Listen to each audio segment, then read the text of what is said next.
Good evening, ladies and bills. We have another exciting review for you this week. It has been said that I gave a lackluster, emotionless performance last week, so let me brighten up your shitty lives with my presence through the tube. Let's get started with the new standings. Not much has changed at the top not much has changed at all, except Pez jumped Josh for second place.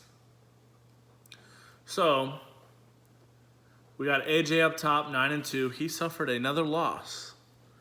Then we got Pez at 8-3, Josh at 8-3, Fogel at 7-4. And then on the outside looking in, we got Justin at 6-5, Chris at 5-6, me at 4-7, Mark at 4-7, and Chevy and Timmy at the bottom at 2-9. Now, AJ, Pez, and Josh have all clinched playoff berths. Actually, that's not true. Technically, only AJ has clinched a playoff spot. It is still possible for Pez and Josh to be removed from playoff contention. But yeah, let's get right in to the awards, and then we'll talk about all the upcoming playoff implications. There's lots of playoff implications in these upcoming matchups. But the shit start of the week goes to Dalvin Cook. He only got -1 point. Very shitty performance from someone who should be taking over that backfield. Performance of the week goes to, and it was close because there was a few players in the 30s, but Patrick Mahomes. Pasta gets the shit start and the performance of the week. Patrick Mahomes, 35.9 points, 6 touchdowns, but he blew the game last night, and that was a hell of a fucking game, wasn't it, boys? Should have pulled out. I gave to myself and that Titans D. They got me -4 points.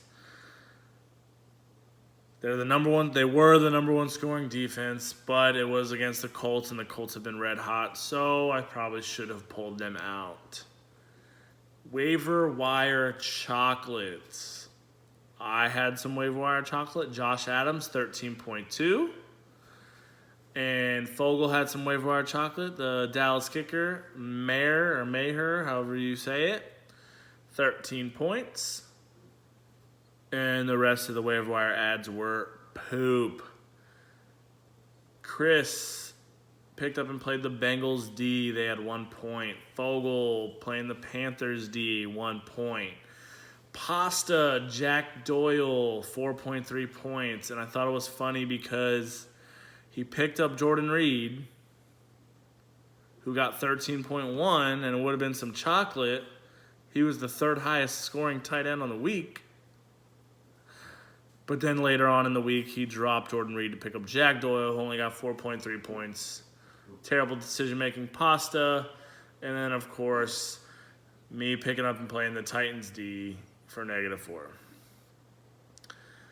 Best bench of the week goes to AJ. He got an even 50. That is one of our lower benches on the year. And Rodney King Award, the worst beating. This is actually not one of the worst ones of the season. But Chevy getting beat up by 39.6 points. So that does it for the awards. Moving on, let's get into these matchups. Me versus Fogel. Fogel pretty much all but ended my playoff hopes. I'm not technically out, but it'll be pretty damn hard for me to make it. He beat me 109.7 and 92.9. And the biggest takeaway from this for me was the 18-point difference between our defense and kickers. He had 18 points better than my defense and kicker. And I lost by a little less than 18, like 17.8. So that was the big difference right there, because the rest of our teams were pretty, it was a pretty good matchup overall, and that's what really screwed me right there. So good job, Fogel. I mean, he had Kamara 16.8, Mac 12.9, Brandon Cooks 10.7, and Mark Ingram 22.3. Oh, and that waiver wire kicker, chocolate kicker, 13 points. And then I had Kirk Cousins, Joe Mixon, Josh Adams, Devontae Adams, Michael Thomas, Keenan Allen, all in double figures. Almost my whole team, except my kicker and defense, which screwed me. So, and I missed Mike Evans on Fogel's team somehow. Yep, good job, Fogel. You're making a case to keep that final playoff spot. By the way, we need to definitely expand the playoffs next season. Moving on, AJ suffers another loss to Pasta, 88.2 to 113. I think it was pretty close going into Monday night, but Gurley only got 9.4, and Justin got 35.9 from Patty Mahomes. Now, I think it's pretty funny that Gurley finally has a bad week, first bad week all season, and AJ loses. And Gurley looked a little hurt, so if Gurley's hurt, AJ's season's probably over. He fucking sucks. So good job, Justin, for beating AJ. AJ did have Russell Wilson at 17 points, McCaffrey at 11, and Aaron Jones at 22 from Thursday night. Steelers D also had 11. Patty Mahomes, 35.9. David Johnson, 15.4. AB, 17.7. 27.5 from TY. That's a big help. Those were Justin's double-digit players of the week. Then we got Josh versus Chris. Chris pulls the upset, which helps Pez jump Josh.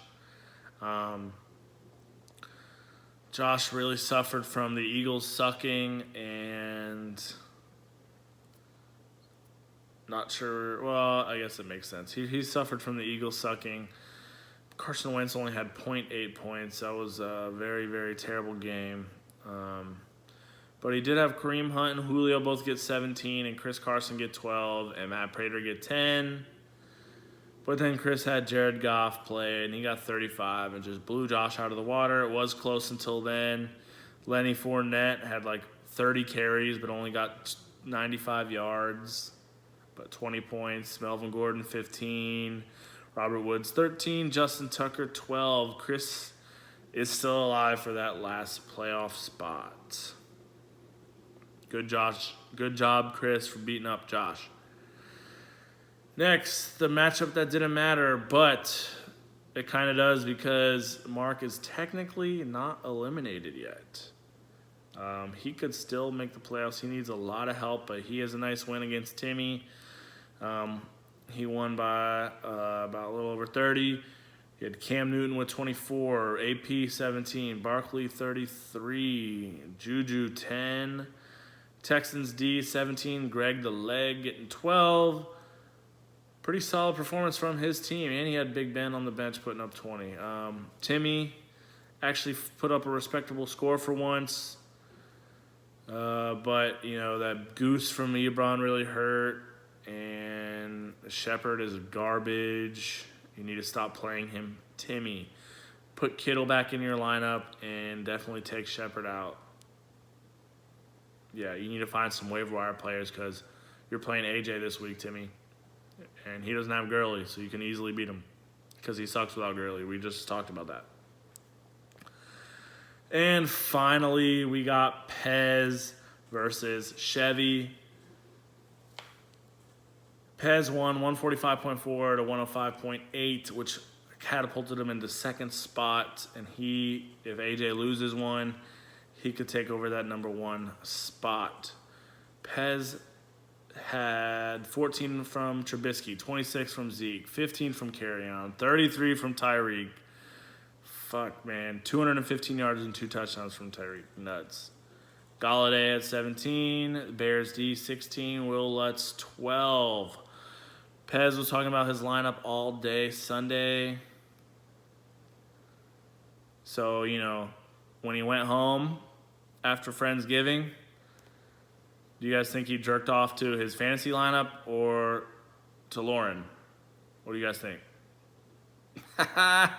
Chevy had 30 points from Breeze, 14.5 from Odell, and 18 from Kelsey. Those are his only double digits. It's pretty clear why he sucks. He has no running backs, and we told him that from the beginning. Anyway, guys, moving on to the key matchups of the week. First, we got me, 4-7 versus Pasta, 6-5. If I have any hope at all, I need to beat Pasta right now. Let me see. Of course, lineups can change, but I am projected to beat him. However, he is missing a defense. But I'm still projected to beat him by 10. He doesn't have Mahomes, so that's really big for me. He does have a strong lineup, though. But so do I. I'm getting my good running backs back. So, by the way, I forgot to mention this. Speaking of this, trade deadline is tomorrow at noon. So if you want to make any trades, you should have already done that because we got a lot of games on Thursday because of Thanksgiving. But if you want to trade any players at all, you got to do it by noon tomorrow. Anyway, I'm picking me. I need to win. I'm the defending champ. That's got to say for something, right? Next, we got Chevy 2-9 versus Mark 4-7. Mark is the heavy favorite, and I will pick Mark. He'll probably win, which will keep his hopes alive as well. Moving on, we got Chris 5-6 versus Fogel 7-4. Fogel is a favorite, but we all need Fogel to lose, everybody. So hashtag fuck Fogel. He does have a matchup advantage at almost every position, but I do like Chris's running backs a lot. If only his receivers were any good. But they're really not. But go Chris. I'm taking Chris. He was able to pull a big upset over Josh this week, so why not do it again? Yeah, I might go someone other than Dak there, Chris. Anyway, moving on. We got Josh 8-3 versus Pez 8-3. This is huge for both of them. Basically, whoever wins clinches a playoff spot, and whoever loses still has a chance to get knocked out. But right now, it's projected even. Josh is projected to win by 1, but that's pretty much even in my book. Looking at the matchups, which I think Josh will probably switch his quarterback. Josh does have a pretty strong team. He does have Kareem Hunt on bye, though. And Pez, I'm going to go Josh on this one. I think Josh is going to take Pez down. And then finally, we got Timmy 2-9 versus AJ 9-2. The only thing Timmy can do, because AJ's still locked up for the playoffs, the only thing Timmy can do is upset AJ and knock him out of that number 1 seed, and I think he has a strong chance of doing so. He just needs to do what I told him before, get Shepard out of his lineup. And like I said, AJ does not have Gurley. So easy dub, Timmy. You got this, buddy. Hey, guys, that's it. Everybody have a happy Thanksgiving. Except for you, Fogel. Fuck you.